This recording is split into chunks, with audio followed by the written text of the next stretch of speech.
السلام علیکم ورحمۃ اللہ وبرکاتہ۔ بسم اللہ الرحمن الرحیم۔ اسلامی تاریخ کے عظیم انسان، عبقری شخصیت، بے مثال حکمراں اور قائد، پیغمبر اسلام حضرت محمد صلی اللہ علیہ وسلم کے جانثار صحابی، امیر المؤمنین، خلیفہ ثانی، عدل و انصاف، حق گوئی و بے باکی کے پیکر مجسم حضرت عمر فاروق رضی اللہ عنہ کی حیات اسلام کے لیے ایک عظیم نعمت رہی، اور آپ کے اسلام کے لیے خود نبی کریم صلی اللہ علیہ وسلم نے دعا مانگی۔ آپ کے قبول اسلام کے ذریعے کمزور مسلمانوں کو ایک حوصلہ ملا، اور خود رسول صلی اللہ علیہ وسلم کو ایک بے مثال رفیق و ہمدرد نصیب ہوا۔ بلا شبہ سیدنا عمر فاروق رضی اللہ عنہ کی ذات گرامی سے اسلام کو اور مسلمانوں کو بہت کچھ فیض پہنچا، اور آپ کی زندگی اسلام لانے کے بعد پوری اسلام کے لیے وقف تھی۔ آپ نے بہت کچھ اصلاحات دین کے مختلف شعبوں میں فرمائی، اور ایک ایسا نظام دنیا کے سامنے پیش کیا کہ دنیا والے اس کی نہ صرف داد دینے پر مجبور ہوئے، بلکہ اس کو اختیار کر کے اپنے اپنے ملکوں اور ریاستوں کے نظام کو بھی درست کیا، اور بعض تو یہ کہنے پر مجبور ہو گئے کہ اگر دنیا کا نظام سنبھالنا ہو تو ابو بکر و عمر کو اپنا آئیڈیل بنایا جائے۔ ورع و تقوی، خلوص و للہیت، سادگی و بے نفسی، انکساری اور عاجزی، بے شمار خوبیوں سے اللہ تعالی نے نوازا تھا۔ دنیا کے نظام کو چلانے اور انسانوں کی بہتر انداز میں خدمت کرنے کا خاص ملکہ عطا فرمایا تھا، جن کے ذریعے اسلام دنیا کے دور دراز علاقوں میں پھیلایا اور اطراف عالم تک پہنچا، جن کی عظمت اور شوکت کا رعب دنیا کی بڑی بڑی طاقتوں کو تھا، اور بڑی بڑی سلطنتیں جن کے نام سے تھراتی تھیں۔ ایسے عظیم انسان کے دل میں اللہ تعالی نے انسانیت کی خدمت، رعایا کی خبرگیری، مخلوق خدا کے احوال سے واقفیت کا عجیب جذبہ رکھا تھا۔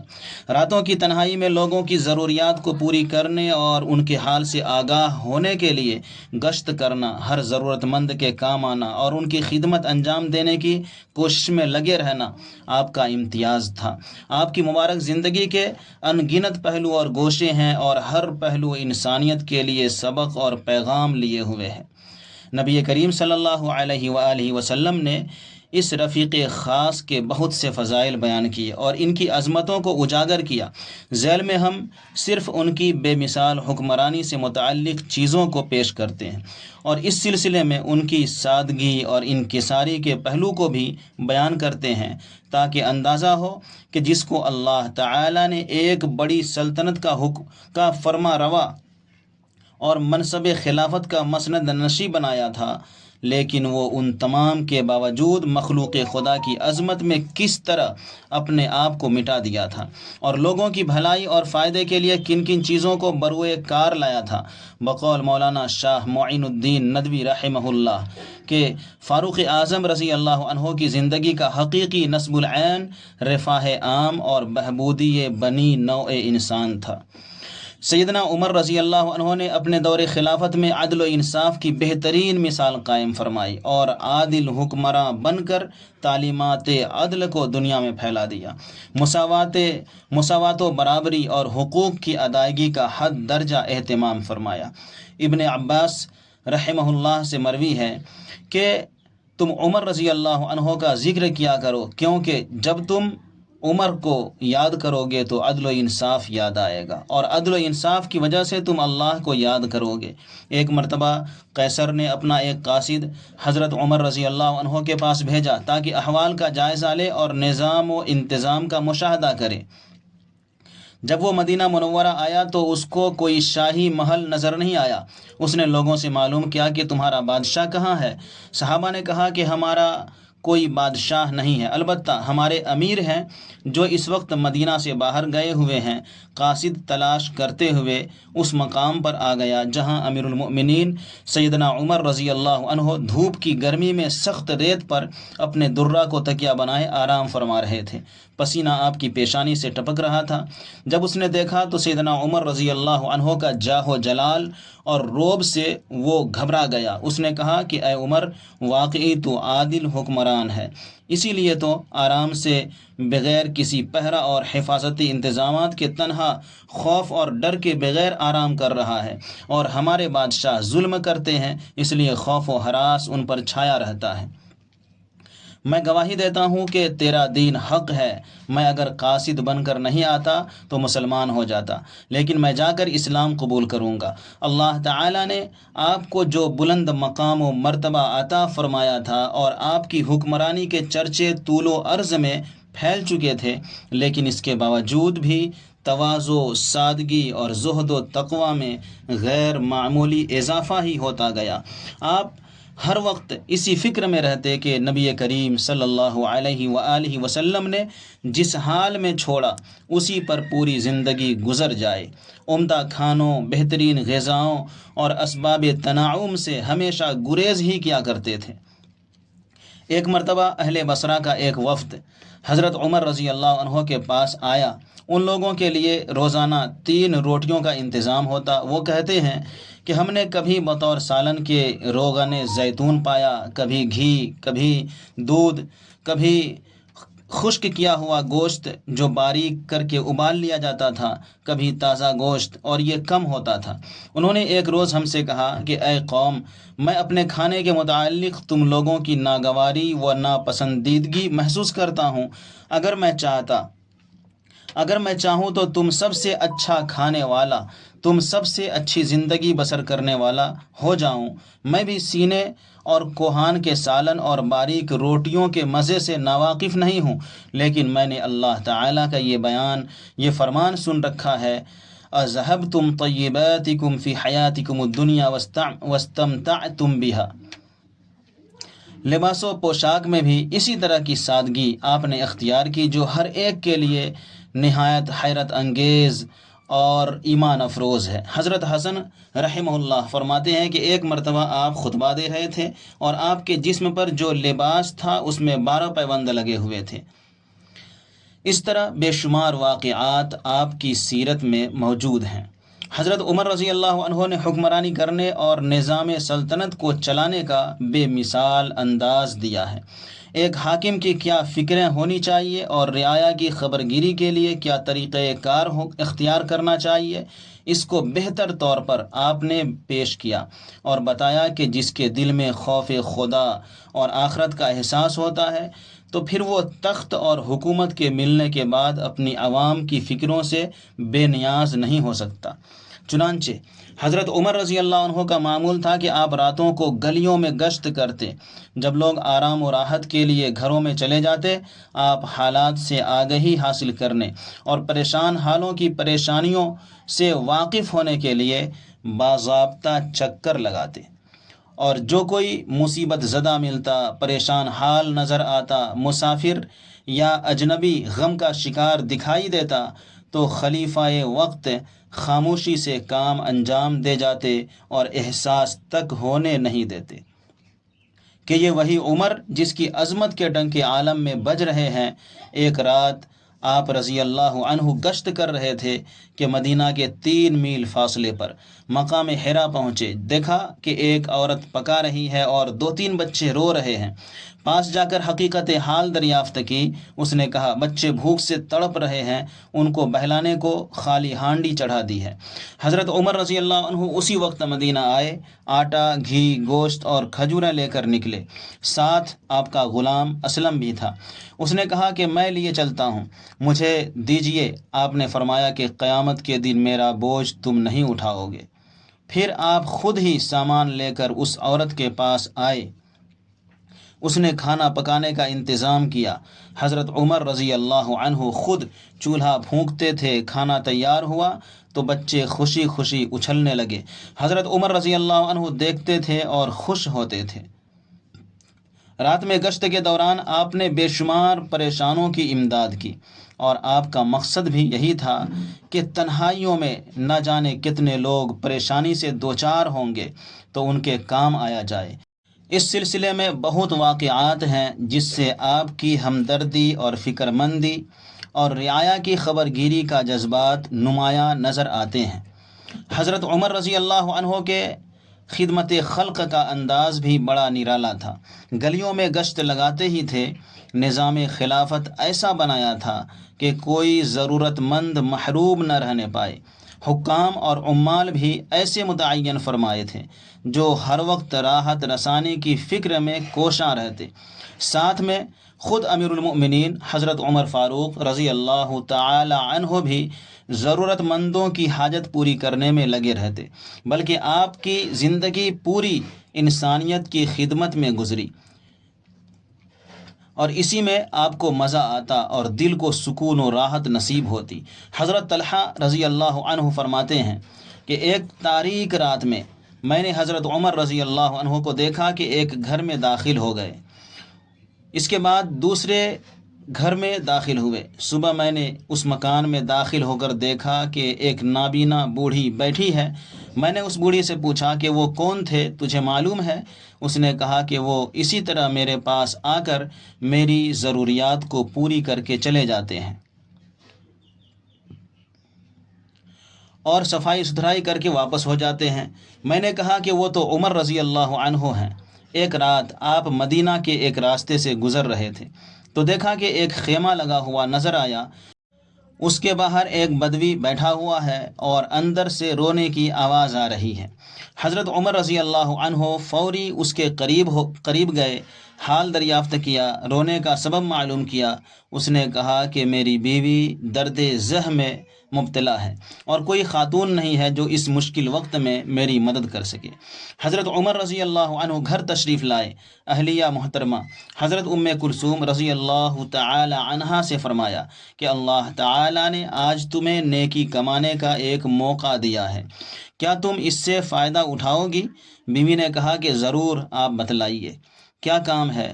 آپ رضی اللہ عنہ نے فرمایا کہ ایک اجنبی عورت درد ذہ میں مبتلا ہے، اس کے پاس کوئی عورت نہیں، لہٰذا تم جلدی سے ضرورت کا سامان لے کر میرے ساتھ چلو۔ حضرت ام کلثوم رضی اللہ تعالی عنہا آپ کے ساتھ نکل گئی۔ حضرت عمر رضی اللہ عنہ نے ہانڈی خود اٹھا لی، خیمہ آتے وہ اندر چلی گئی۔ باہر آپ نے آگ جلا کر ہانڈی چڑھا دی۔ کچھ دیر بعد اندر سے آواز آئی کہ امیر المؤمنین اپنے دوست کو بیٹے کی خوشخبری سنا دیجیے۔ جیسے اس دیہاتی نے امیر المؤمنین کا لفظ سنا تو گھبرا گیا۔ آپ نے فرمایا کہ گھبراؤ نہیں، اطمینان رکھو۔ پھر جو کھانا تیار ہوا تھا اندر دے دیا کہ اس خاتون کو کھلایا جائے۔ اس کے بعد آپ نے اس بدوی سے کہا کہ تم بھی کھا لو، بہت دیر سے بھوکے ہو، اور یہ کہہ کر رخصت ہو گئے کہ صبح آ جاؤ، بچے کا روزینہ مقرر ہو جائے گا۔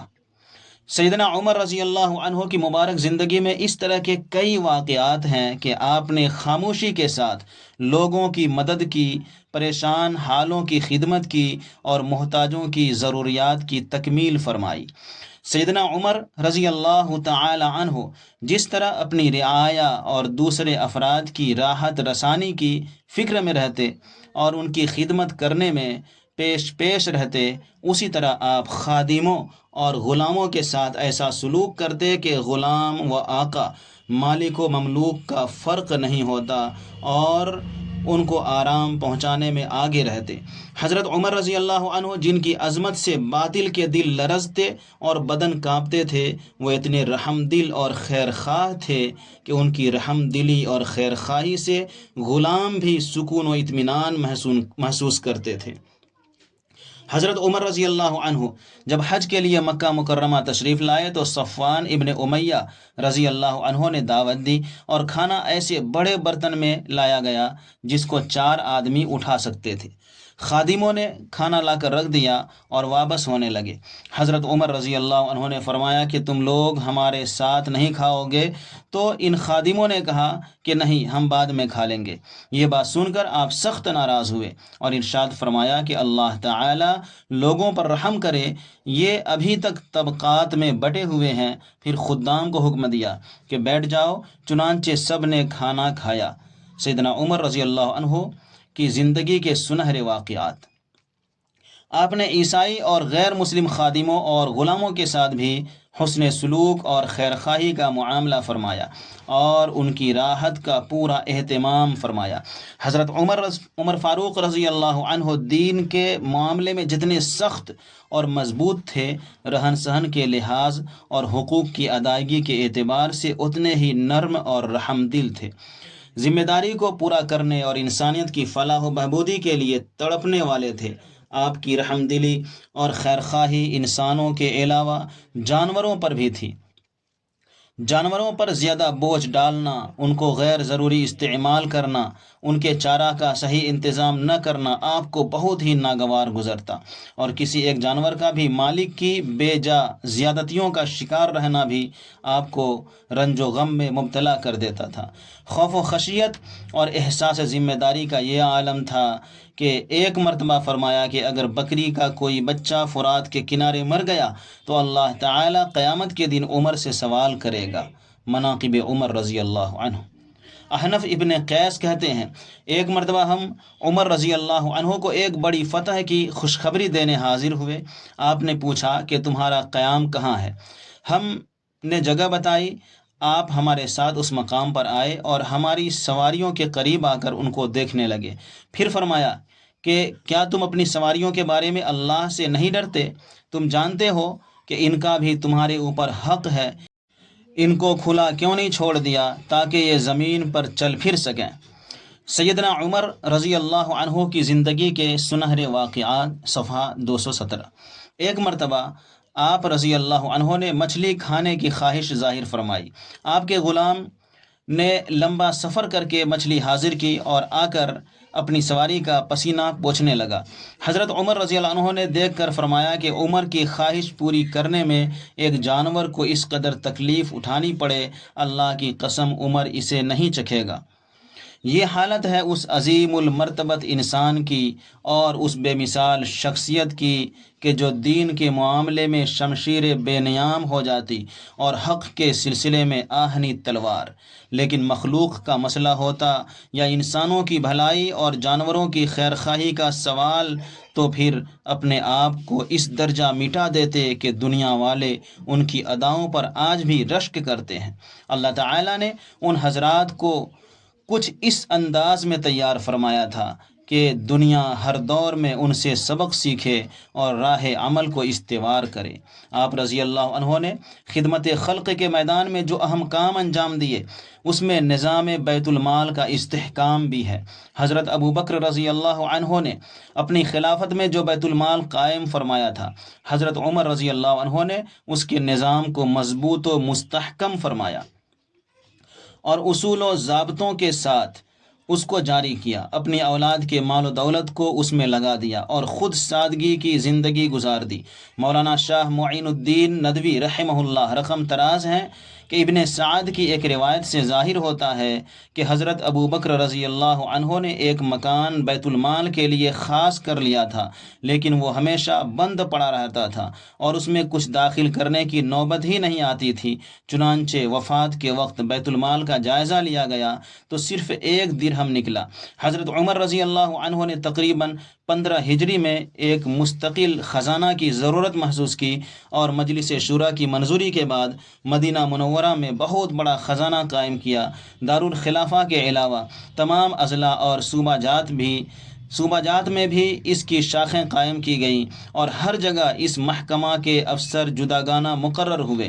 صوبہ جات اور اضلاع کے بیت المال جس قدر رقم جمع ہو جاتی وہ وہاں کے سالانہ مصارف کے بعد اختتام سال صدر خزانہ یعنی مدینہ منورہ کے بیت المال میں منتقل کر دی جاتی تھی۔ صدر بیت المال کی اہمیت کا اندازہ اس سے ہو سکتا ہے کہ دارالخلافہ کے باشندوں کی جو تنخواہیں اور وظائف مقرر تھے، صرف اس کی تعداد سالانہ 3 کروڑ درہم تھی۔ حضرت عمر فاروق رضی اللہ عنہ نے دعا مانگی تھی کہ اے اللہ مجھے تیرے راستے میں موت آئے اور تیرے نبی صلی اللہ علیہ وسلم کا شہر نصیب ہو۔ اللہ تعالیٰ نے آپ کی دعا کو قبول فرمایا اور اس کا عجیب انتظام فرمایا۔ حضرت مغیرہ ابن شعبہ رضی اللہ تعالی عنہ کا ایک مجوسی غلام فیروز نامی تھا۔ اس نے ایک مرتبہ اپنے مالک حضرت مغیرہ رضی اللہ عنہ کو شکایت کی کہ وہ مجھ سے زیادہ محصول طلب کرتے ہیں۔ حضرت عمر رضی اللہ عنہ نے اس بے جا شکایت پر کوئی توجہ نہیں دی۔ اس نے غیظ و غضب میں ایک تیز خنجر تیار کیا اور نماز فجر میں چھپ کر آ کر بیٹھ گیا۔ جب حضرت عمر رضی اللہ عنہ نے تکبیر کہی، اس نے اس زور سے 3 وار کیے جس سے امیر المؤمنین سیدنا عمر فاروق رضی اللہ تعالی عنہ گر پڑے۔ موت و حیات کی اس کشمکش میں حضرت عبد الرحمن ابن عوف رضی اللہ عنہ کو نماز پڑھانے کے لیے آگے بڑھایا۔ نماز مکمل ہوئی تو آپ نے صحابہ کو کہا کہ قاتل کا پتہ لگاؤ کہ کس نے مارا۔ ابو لولو نے تقریباً 13 صحابہ کو زخمی کر دیا، اور جب وہ بالکل گرفت میں آ چکا تو از خود خنجر مار کر ہلاک ہو گیا۔ حضرت عمر رضی اللہ عنہ کو 26 ذی الحجہ 23 ہجری کو خنجر مارا گیا، اور یکم محرم الحرام 24 ہجری کو شہادت عظمیٰ کا سانحہ پیش آیا اور تدفین عمل میں آئی۔ آپ کی خلافت 10 سال 5 مہینے 21 دن رہی۔ آپ کی خواہش تھی کہ آپ کو اپنے 2 رفیقوں کے پہلو میں جگہ ملے۔ حضرت عائشہ رضی اللہ عنہا نے امیر المؤمنین کی اس تمنا کو پوری کیا اور حجرہ میں تدفین کی اجازت مرحمت فرمائی۔ اللہ تعالیٰ ان حضرات پر رحم فرمائے اور ہمیں ان کے نقش قدم پر چلنے کی توفیق عطا فرمائے، آمین۔ السلام علیکم ورحمۃ اللہ وبرکاتہ۔